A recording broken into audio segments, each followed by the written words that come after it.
తండ్రి ఏడి పట్టు తగిలే బంధమేది మమతలేవి మాయలేవి మనసు పొరలా మసకలేవి నీ ఇల్లు నీ వాళ్ళు నీదంటూ ఏ చింత సుంతైన లేని ఈ నేలపై నడయాడు ఋషివో కృషితో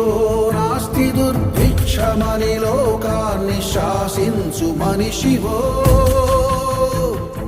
ఋషివో రాజర్షివో